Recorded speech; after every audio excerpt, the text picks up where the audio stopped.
Assalamualaikum warahmatullahi wabarakatuh. Waalaikumsalam warahmatullahi wabarakatuh. Selamat pagi semuanya. Pagi. Apa kabar? Alhamdulillah. Ih, semangat banget. Sehat nggak kalian semua? Alhamdulillah sehat. Benar.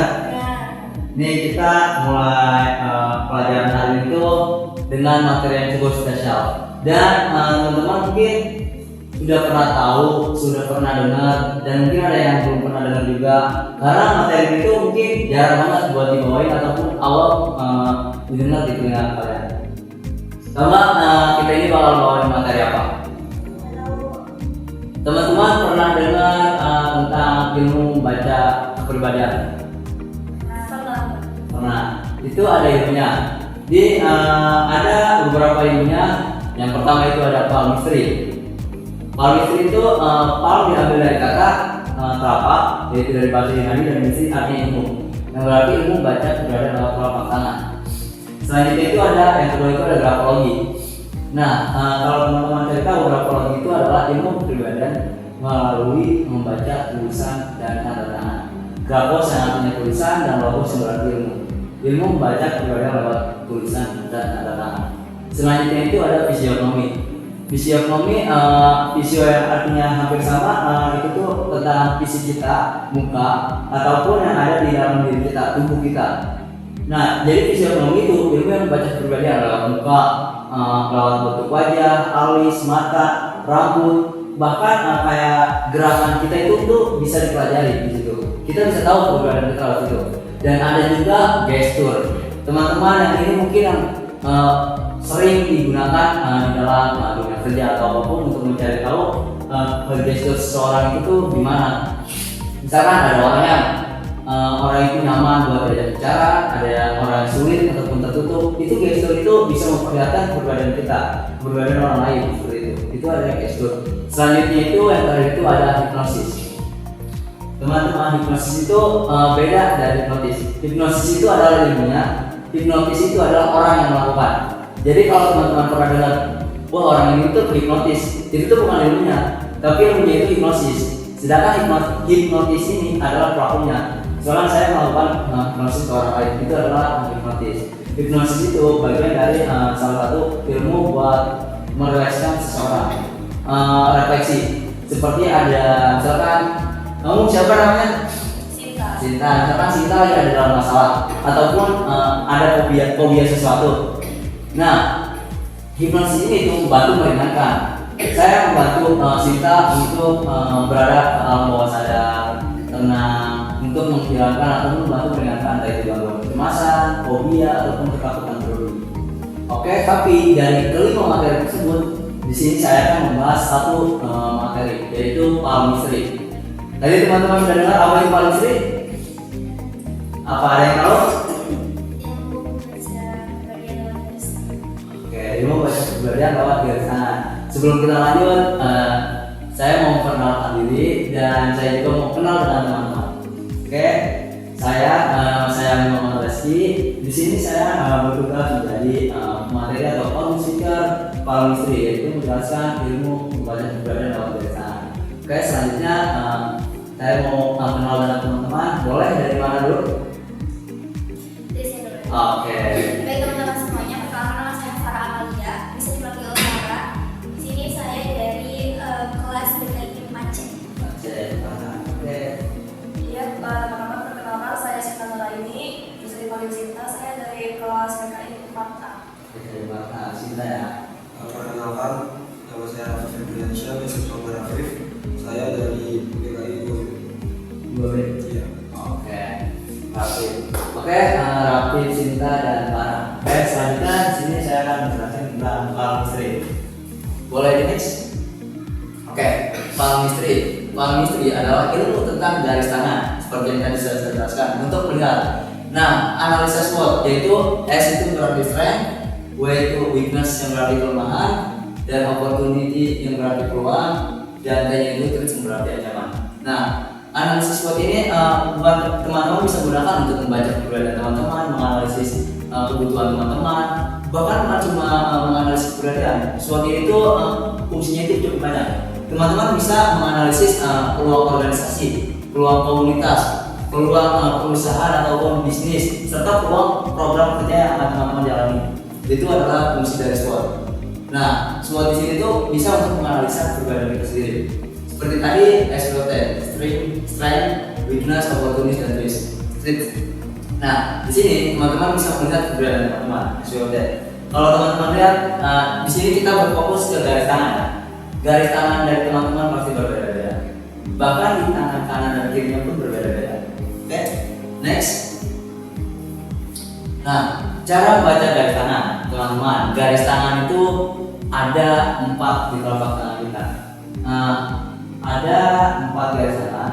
Pertama outline yaitu garis kaki, headline yang berarti garis kepala, lifeline yang berarti garis kehidupan, dan headline yang berarti garis nasib. Teman-teman tahu di mana aja garisnya? Warna merah berarti headline. Berarti headline itu di mana? Di bawah. Ada. Kayak nggak ada gitu ya. Kayak ada. Nah, garis headline itu tergantung sebenarnya gimana kita tahu. Jadi misalkan kalau garis headline tebal, nah itu tuh kayak nanti ada penjelasan di bawah. Ada, ini tuh kayak beragam, makanya dibilang ada garis tangan itu beda-beda. Nah, garis lifeline kehidupan, tahu gimana? Coba teman-teman lihat. Ya, terus garis kepala atau headline ada di sini. Terus ada garis headline, garis samping sini. Nah teman-teman, ada satu garis tangan yang jarang dimiliki oleh orang lain. Ada yang namanya simian line. Simian line itu garis tangan yang berupa, ini kan ada 4 garis ya, seperti ini, dan sini. Kalau simian line itu hanya punya 2 garis. Garis utamanya dari garis ini ke sini dan ke sini. Cuma hanya itu garis simian line. Dan itu di Asia cuma ada sekitar 13% orang yang punya garis simian line. Garis simian line itu terhitung lengkap dan arti dari bahasa Indonesia adalah garis tangan monyet. Tapi garis simian line itu bisa bagus, bisa juga jelek, tergantung gimana keberadaannya. Oke, selanjutnya. Nah, pemilihan telapak tangan. Nah, teman-teman, kita tidak asal membaca garis tangan. Kita melihat dulu. Misalkan ada di sini yang garis tangan, tangan dominan yang tangan kanan. Ya, semuanya ya. Nah, ada juga yang dominan tangan kiri atau kidal. Nah, kalau orang kidal dibacanya itu bukan tangan kirinya, tapi tangan kanannya. Nah, kalau orang tangan kanan dibacanya tangan kirinya. Dan berarti kalau kita mau membaca garis tangan seseorang, itu jangan orang-orang yang pakai tangan dominan, tapi orang-orang yang dominan. Seperti tadi, orang kidal bacanya tangan kanan, orang yang dominan tangan kanan bacanya tangan kiri. Seperti itu. Oke, selanjutnya. Nah, ini ada banyak bentuknya. Ada yang terputus, ada yang nyambung, ada yang pendek, ada yang atas gitu, ada yang bergelombang kayak gitu. Itu banyak banget macam-macam dari garis tangan tersebut. Nah, kalau teman-teman lihat, coba teman-teman saling kasih lihat garis tangan, pasti beda-beda. Ada yang pendek, ada nggak? Kalau yang lurus,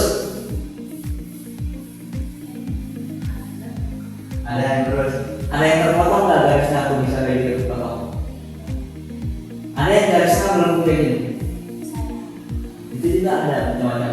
Dan situ juga banyak pengertian dari garis-garis tersebut. Boleh next?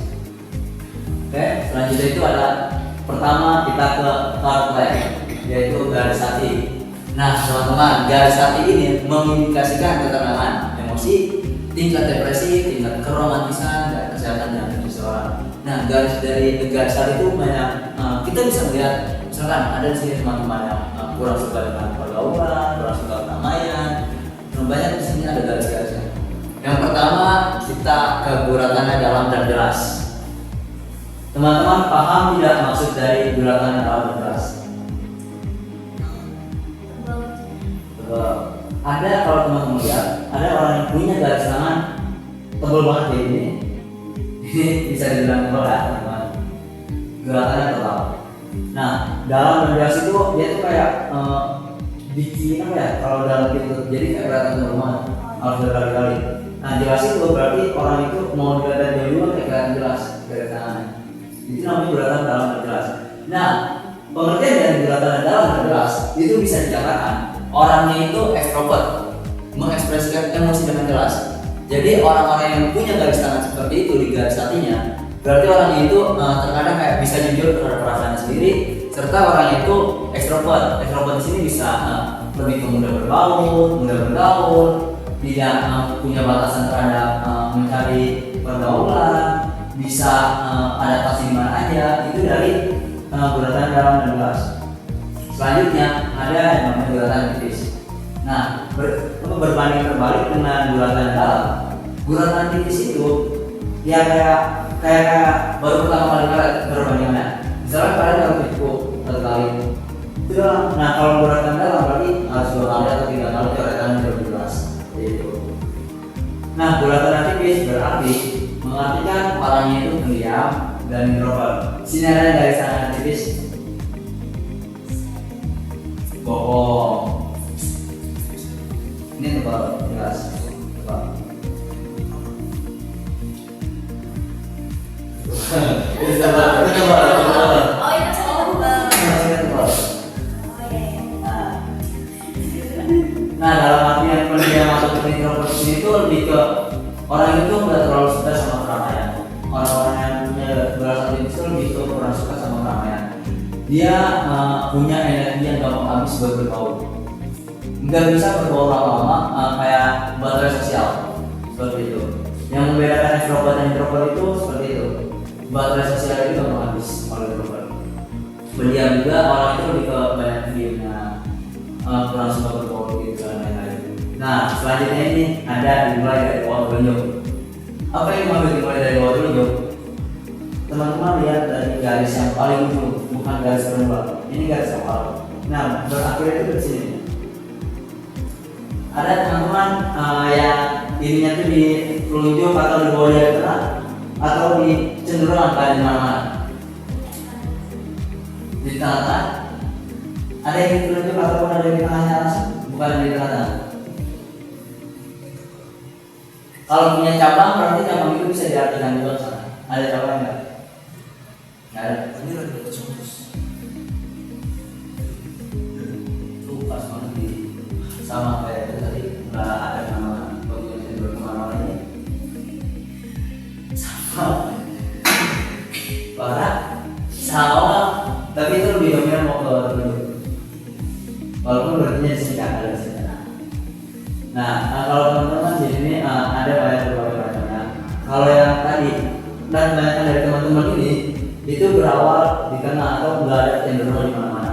Jadi biar udah berhenti di sini udah kayak cabang-cabangnya pun nggak ada. Nah udah kagum, baperan, out dan gampang percaya ke orang lain. Kalau teman-teman merasa mungkin teman-teman bisa resapi sendiri. Nah jadi teman-teman sini tuh orang-orang yang ada di sini ibaratnya kayak mudah kagum.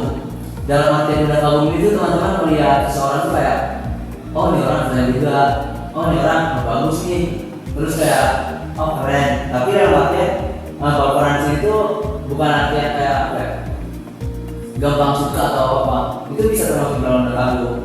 Nah, sedangkan ada lagi satu yang saya kurang tulis di PPT, itu orang itu gampang bosan. Orang-orang yang tidak punya kecenderungan di sini, di mana-mana, itu orang itu gampang bosan.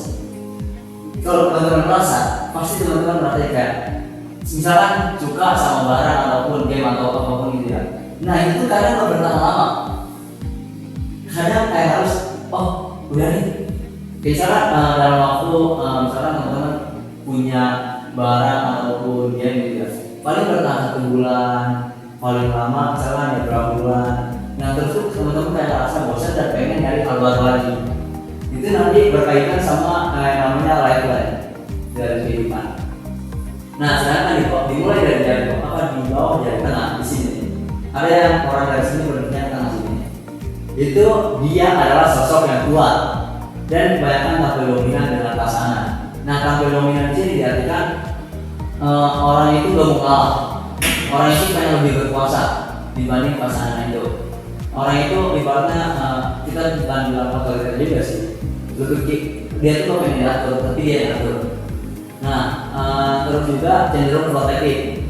Nah, protektif ini tuh kayak pengen melindungi, tapi kadang caranya itu salah. Karena pengen dilihat dominan, gitu. Nah, sedangkan dimulai dari bawah jari telunjuk, cenderung suka berkontak pasangan. Oh, ada nggak di sini? Nggak ada, aman. Nah, apa kalau bahasanya sekarang buat cowok kalau ganti pasangan? Playboy apa? Playboy. Terus apa lagi? Apa lagi? Playboy, play. Ada lagi bahasanya buat sekarang. Terus kalau buat cewek apa namanya? Ada nggak kalau buat cewek bahasanya? Pernah kasus di hotel pasangan nggak? Maksudnya itu siapa? Maksudnya apa itu nama sebutannya biasanya? Kan kalau cowok tadi ada playboy, ada flag, gitu kan. Kalau cewek, nah gitu. Nah, suka pilih-pilih pasangan. Di sini tuh artinya orang itu pemilih banget. Orangnya tuh kalau mau pacar itu kayak apa? Pilih-pilih itu kayak dia tuh harus misalnya punya 2 atau 3 kayak gitu. Nah, nanti dipilih warna dari 3 misalnya itu adalah 3 orang. Nah, dari 3 orang itu nanti orang itu milih kayak gitu. Nah, terus tidak puas dengan satu kehidupan cinta, itu yang artinya tahap pilih-pilih. Jadi orang-orang kayak gitu harus benar-benar nemuin yang benar-benar frekuensi, baru orang itu bakalan benar-benar cukup. Tapi kalau orang itu nggak nemuin, orang itu bakalan tadi suka pilih-pilih pasangan. Hati-hati sama yang dari sana akhirnya berakhir di jari telunjuk. Terus perlu makanya kan kita perlu bertemu pasangan klop dan cocok dengan banyak hal. Jadi kalau orang-orang yang ada di jari telunjuk itu cenderung egois, susah buat dimengerti, dan hampir sama seperti yang di bawah jari tengah, ingin berkasi pasangan. Sedangkan kalau yang berawal di tengah itu terkadang karena orang itu gampang percaya, terkadang orang itu lebih mengikuti apa kata pasangan. Ini kan teman-teman di sini bisa melihat SWOT dari teman-teman sendiri.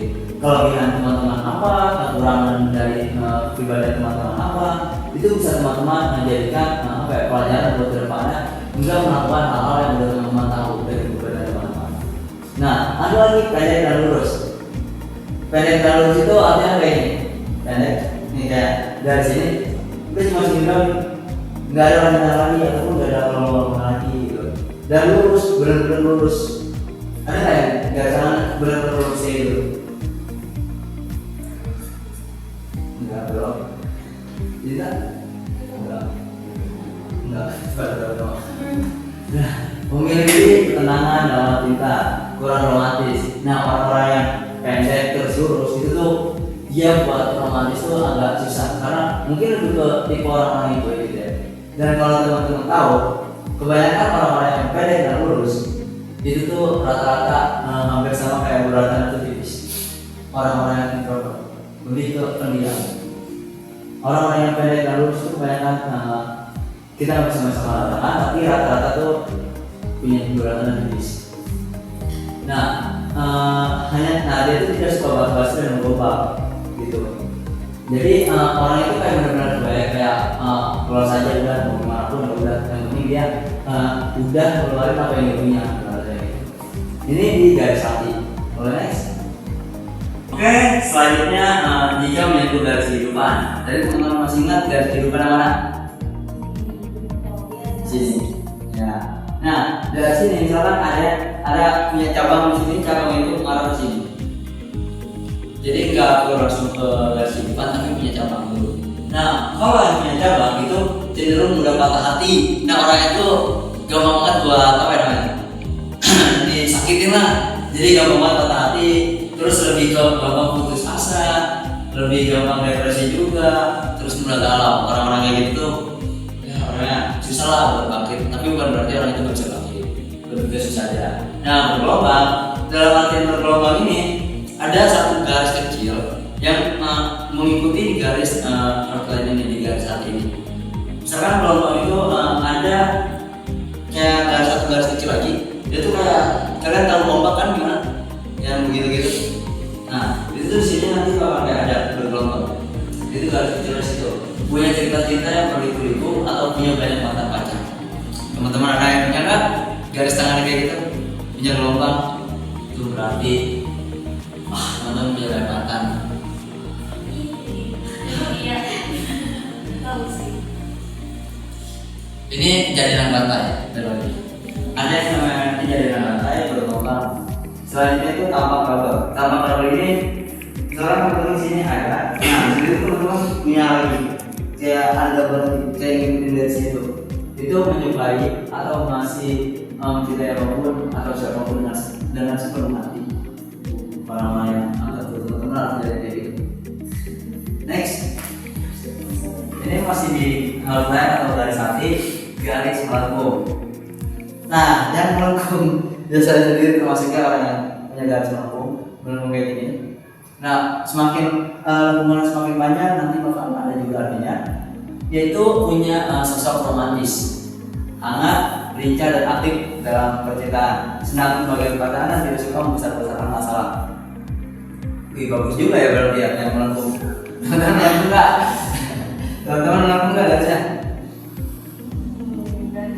Nah, ya itu nggak terlalu. Ya semakin melengkung berarti bisa dibilang orang itu semakin gitu. Selanjutnya itu memiliki 2 cabang atau lebih. Nah, cabang itu artinya di ujung sini itu ada yang namanya cabang. Kalau teman-teman lihat, nih ini gambar. Kalau ini ada cabang. Ada cabang di garis kecil itu. Nah, cabang itu mempunyai 2 sisi yang berbeda dari pemikiran maupun emosi. Jadi kadang sikapnya ini sulit ditebak. Kadang orang yang labil, sensitif, pokoknya kadang kayak apa ya? Dia tuh kalut sama emosi sama pikirannya. Selanjutnya itu garis panjang. Nah, ada yang tadi garis pendek dan garis panjang. Garis panjang itu berani orang itu berani ambil resiko dalam hubungan. Orangnya juga cemburuan, memiliki perasaan yang besar dan sering dimanfaatkan. Nah, orang-orang yang garis panjang itu kadang suka banget buat dimanfaatkan. Terus orang itu mudah percaya. Jadi gampang banget percaya walaupun belum tahu kebenaran itu kayak gimana. Baik, selanjutnya masih di garis hati. Garis hati itu cukup banyak ya, lurus dan pendek seperti yang hampir tadi sama penjelasannya. Orang itu kaku, makanya tadi hampir sama yang tadi itu yang pendek dan lurus ya, yang introvert itu. Nah, kaku, kurang romantis, emosional, nah cenderung tertutup untuk bersosialisasi. Nah, jadi orang itu kalau lurus dan pendek itu lebih ke apa ya? Dia tuh tadi hampir sama kayak kaku, kurang romantis, kurang bisa mengekspresikan perasaannya kayak gitu.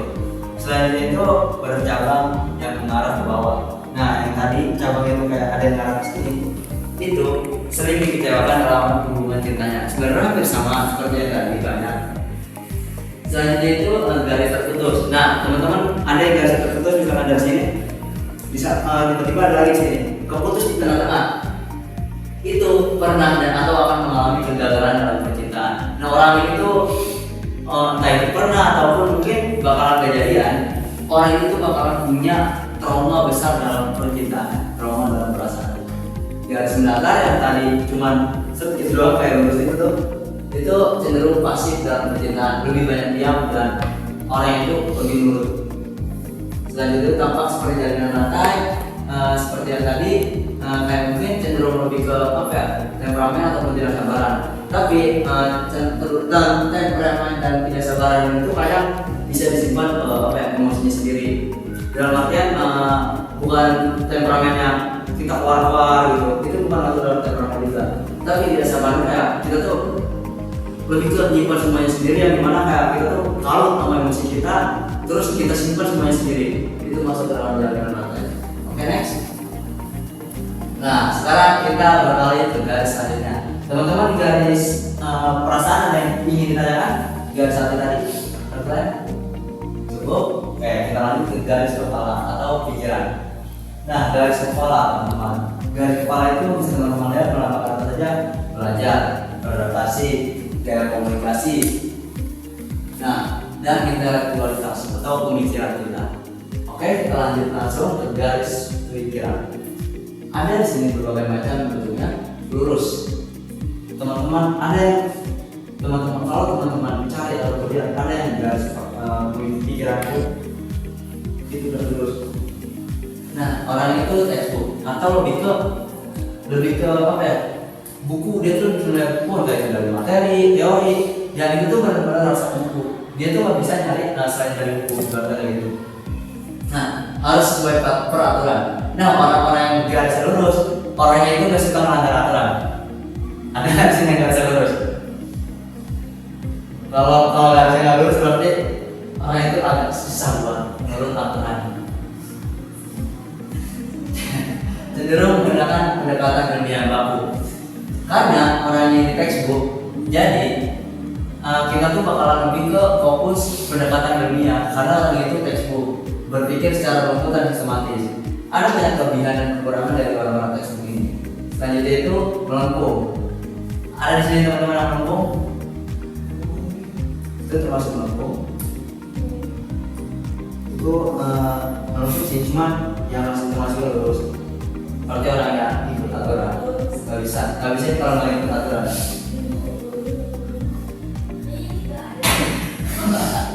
Bukan nggak ada, itu ada episode. Nah, melengkung, orang itu senang mencari solusi alternatif, berpikir out of the box. Berbanding terbalik dengan orang yang textbook, orang yang melengkung itu lebih out of the box, intuitif dan spontan. Jadi kayak sedangkan kalau kayak lurus itu kan perlu pendekatan ilmiah, harus nyari penelitian. Sedangkan melengkung itu kayak yang ada di pikirannya karena dia pernah ngeliat atau nyari tahu langsung diungkapin. Makanya orang itu spontan gitu. Terpisah dari garis kehidupan. Tadi teman-teman masih ingat garis kehidupan mana? Oke, nah maksud terpisah ini nyatu. Ada garis yang dari sini ke sini itu bisa jauh. Cinta, ya bisa. Nah, terpisah dari garis kehidupan, menyukai petualangan, seorang diri, senang traveling, tapi kadang sendiri aja, sangat soliter. Jadi orang-orang yang terpisah ini tuh kayak pengen explore aja orangnya, nggak bisa diam. Walaupun kadang ya ada, walaupun senang, tapi kadang ada rasa malasnya. Malasnya itu kadang lebih gede dibanding rasa dia pengen dulu aja. Gitu. Cenderung bergelombang, sama kayak tadi gelombang kayak gitu, dengan punya tingkat atensi singkat pada suatu hal dan gampang bosan. Orang-orang yang punya gelombang. Lanjut. Garis panjang. Ada yang garis kepalanya tersebut kalau segini, ada yang panjang. Itu tenang dalam berpikir. Orangnya sangat bulat, membutuhkan waktu yang relatif lama untuk mengambil satu keputusan. Karena orang itu perlu apa ya? Nyari tahu terus-terusan, terus-terusan. Makanya itu satu keputusan itu lama. Terus semakin panjang garis pikirannya, maka kemampuan analisisnya pun semakin lama. Teman-teman sering melihat orang-orang yang punya analisis tinggi, orang-orang yang lebih diam dan menganalisis itu bisa dilihat dari garis panjang itu. Ada yang panjang, ada yang pendek seperti itu. Nah, kalau garis pikirannya pendek, bukan berarti otaknya pendek kan?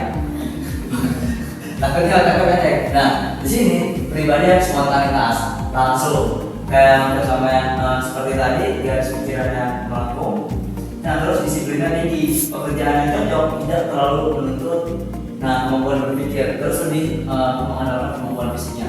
Misalkan buat cowok itu kadang lebih ke pekerjaannya pakai fisik dibanding harus pakai otak lah ibaratnya gitu, ribet.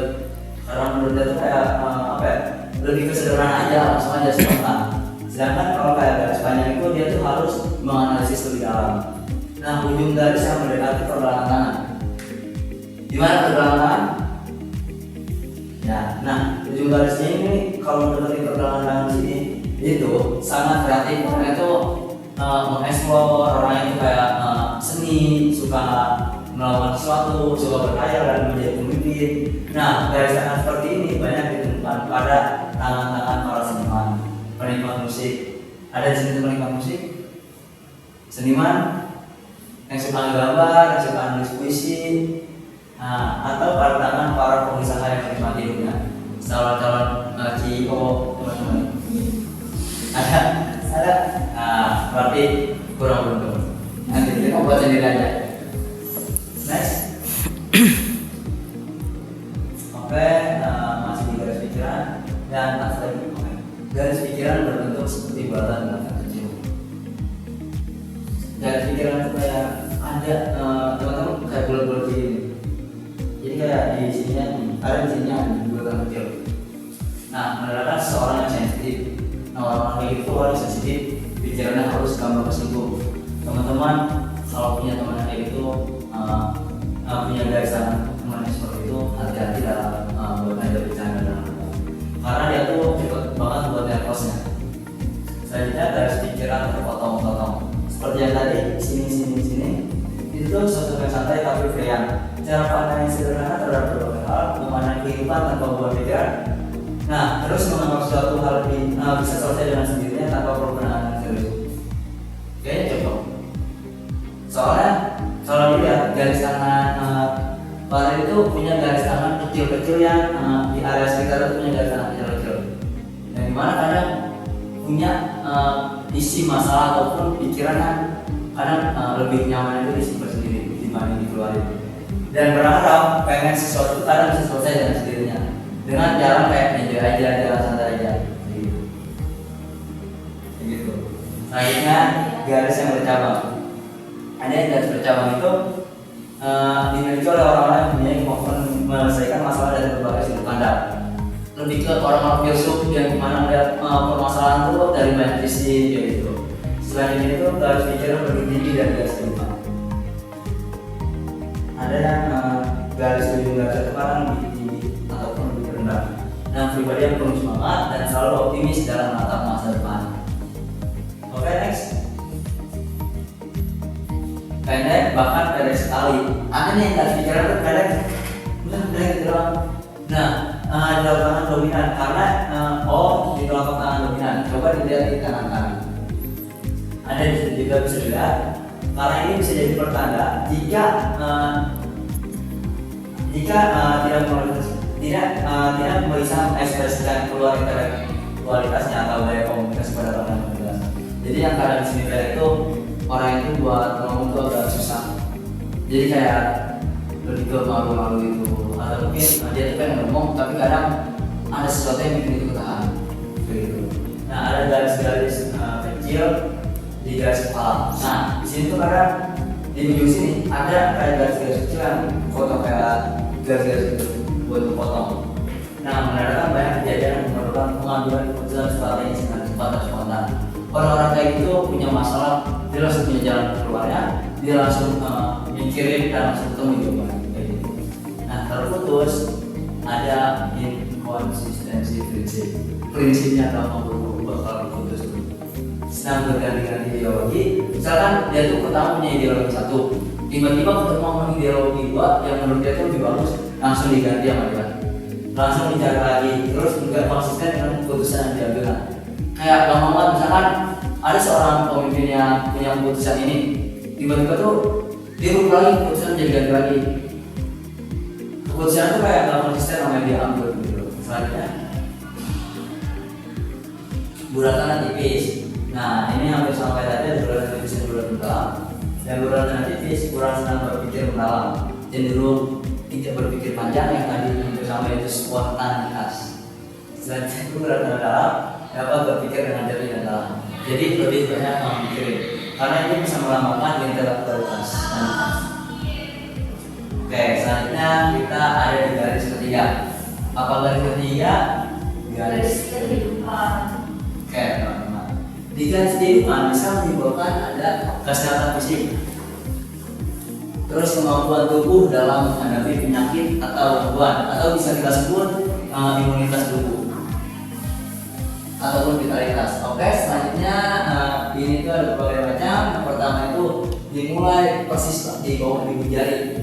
Di sini dekat banget sama ibu jari. Ada yang garis kehidupan dekat banget sama ibu jari? Jauh semua? Jauh. Oke, jauh semua.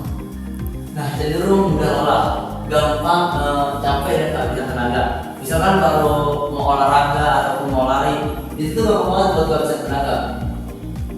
Nah, kalau itu tool ini ada tambahannya, itu teman-teman harus tambah porsi olahraga, istirahat cukup, serta perbaiki makanan teman-teman seperti makanan sehat, sayur, buah, itu harus diperbaiki.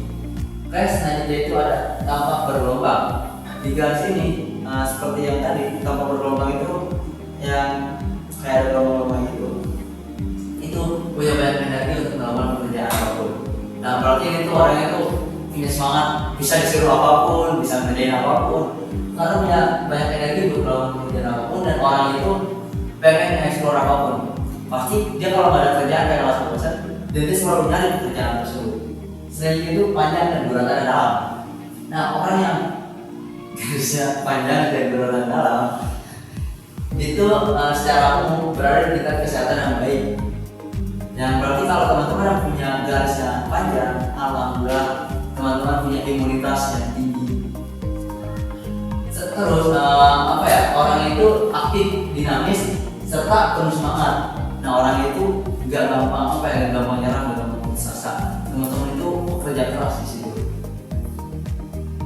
Dari situ juga teman-teman bisa melihat vitalitas teman-teman, kemauan teman-teman, serta rasa penasaran teman-teman. Semakin panjang dan dalam duratannya, itu berarti teman-teman punya rasa penasaran yang cukup tinggi di situ. Dan teman-teman selalu pengen mengeksplor hal tersebut, pengen langsung nyari tahu hal tersebut, karena punya rasa penasaran yang cukup tinggi. Oke, selanjutnya terlihat gambar.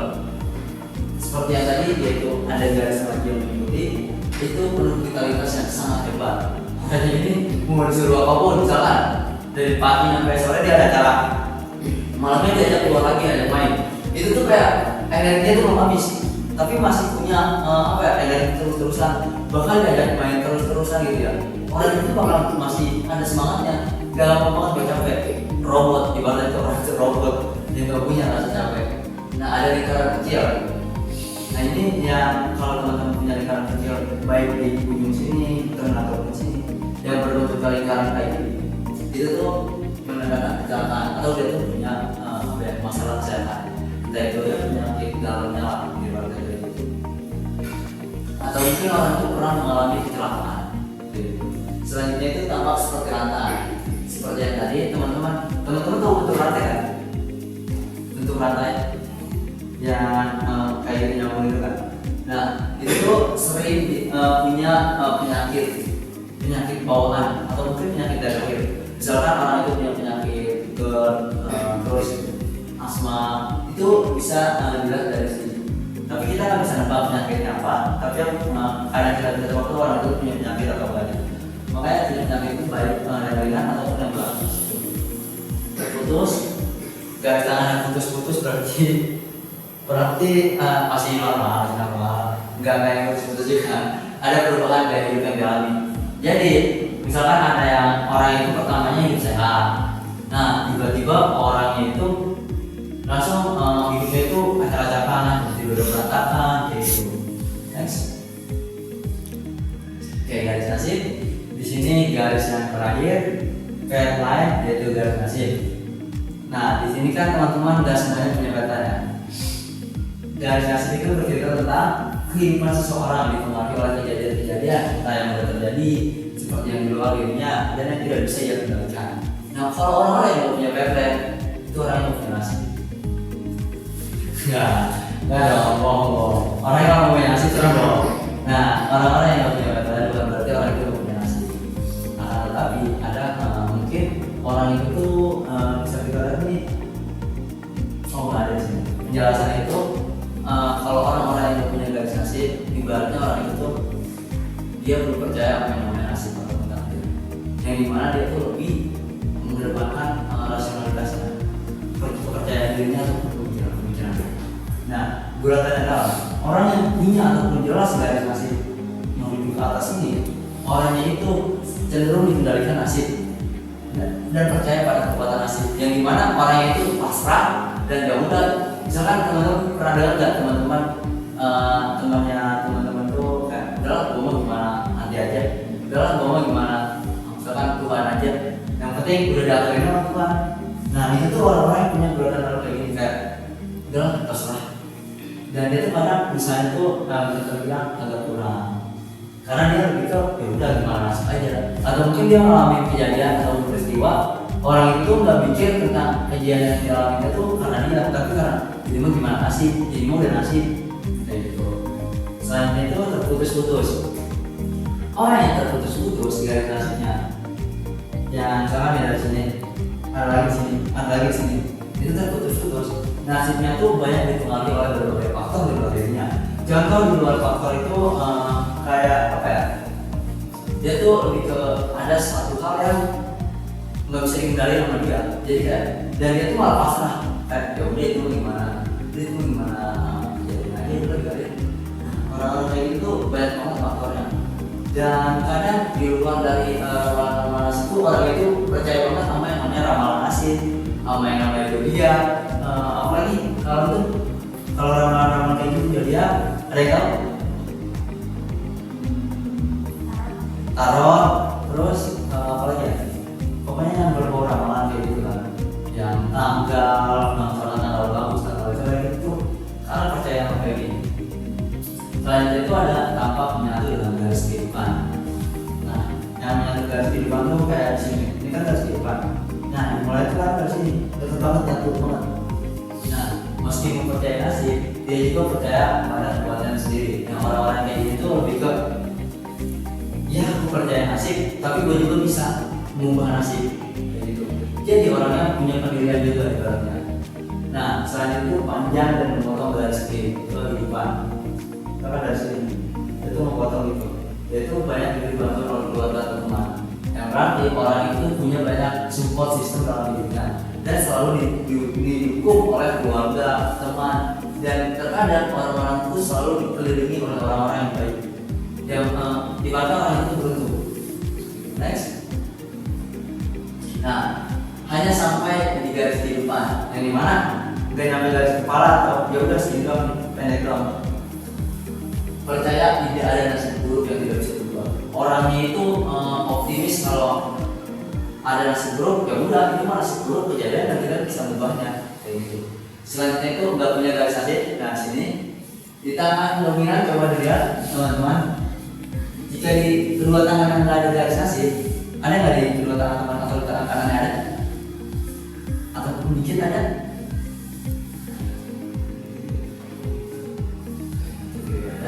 Ini ada semua. Ini yang kedua. Nah, hal ini berarti informasi tentang nasib tidak bisa diakses oleh publik atau bisa orang itu tuh apa ya? Garis nasib itu nggak bisa diprediksi ataupun nggak bisa dilakukan. Nah, jadi menjadi rahasia sang pencipta.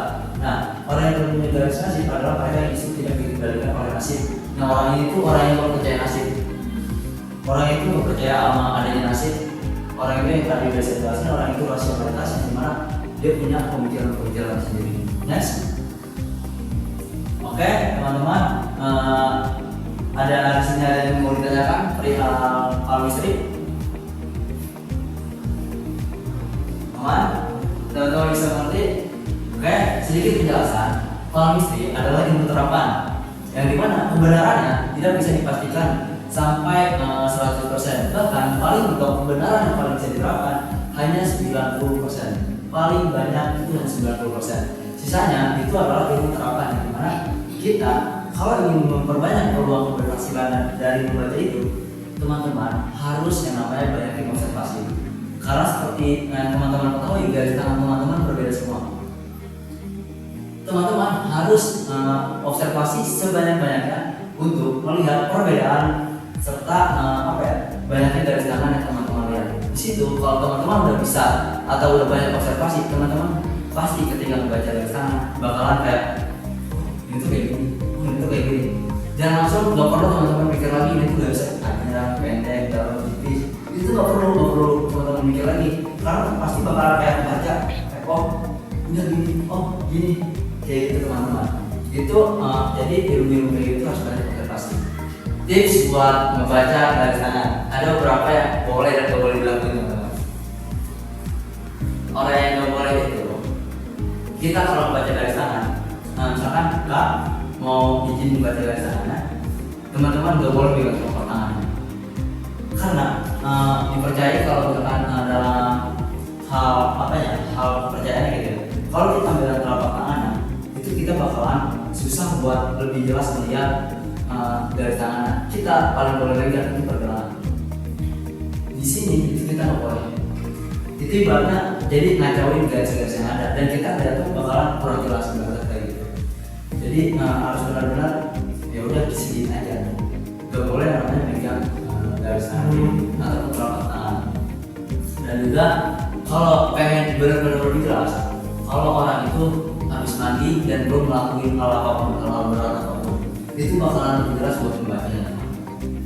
Nah terus juga mungkin ini terakhir, bukan cuma kalau di sini tuh sebenarnya bukan cuma garis tangan, tapi yang kita bahasnya dari garis tangan ada berbagai macam garis kondisi seperti jari teman-teman. Ada yang jari ininya jari telunjuk lebih tinggi dari jari manis, ada yang jari telunjuk dan jari manis imbang, ada yang jari apa ya jarinya tinggi banget gitu. Itu tuh melambangkan kepribadian juga. Nah ada yang kuku teman-teman juga bisa lihat. Ada yang kukunya berbentuk agak kotak, agak bulat, agak kayak panjang kayak gitu. Bisa disebut kalau orang-orang dulu tuh kuku jengkol, kuku pentek. Itu ada bisa dilihat, itu bisa melambangkan kepribadian juga. Dan mungkin saya akan masih sedikit kasih tahu ada warna dalam telapak tangan. Ada warna dalam telapak tangan. Yang pertama itu ada warna merah muda. Yang berarti telapak tangan itu pink. Terus ada warna merah banget, yang merah benar-benar merah. Ada juga warnanya kuning. Ada juga warnanya warna kuning. Kuning ini tuh kayak apa ya, kuning kayak kuning kulit gitu. Ada yang hitam dan ada yang putih. Hitam itu lebih ke warnanya itu kayak apa ya, gelap gitu buat dibacanya, agak susah gitu. Nah yang putih itu yang benar-benar jelas. Nah kalau kuning itu yang benar-benar sama kayak telapak tangan, sama kayak warna kulit. Dan kalau yang merah banget itu tuh yang pure apa ya, udah merah gitu, merah jadi kayak merah banget, pink. Nah, itu tuh banyak perumpamannya. Kalau orang-orang yang punya warna pink itu tuh dia tuh di dalam lingkungan itu, di dalam mencari hubungan dalam keluarga ataupun pertemanan selalu beruntung ataupun dikelilingi oleh orang-orang yang selalu baik. Jadi dalam pertemanan mungkin terkiranya ada yang toksik gitu. Sedangkan kalau orang yang hitam, garis apa kalau warna hitam itu orangnya kurang peduli terhadap lingkungan. Jadi kurang peduli terhadap sekitarnya. Kayak ada orang kenapa-napa kayak ya udah bodo amat dia ini. Nah itu orang-orang kayak gitu punya rasa empati yang kuat. Selanjutnya mungkin ada warna kuning. Kuning dia tipe orang yang periang, ceria, bisa membawa sekitarnya jadi ceria. Orang-orang yang kuning. Cukup teman-teman, ada yang perlu ditanya lagi? Cukup. Semoga materi kali ini berkenan dan bisa jadi pelajaran buat teman-teman, dan semoga bisa diterapkan juga di lingkungan teman-teman. Mohon maaf dari saya apabila ada salah kata dan banyaknya kekurangan dari penyampaian materi ataupun materi saya keuangan kurang untuk teman-teman. Teman-teman bisa lihat sendiri. Mungkin cukup sekian dari saya. Apabila ada salah kata mohon maaf. Wabillahi taufiq wal hidayah. Wassalamualaikum warahmatullahi wabarakatuh. Waalaikumsalam warahmatullahi wabarakatuh. Terima kasih.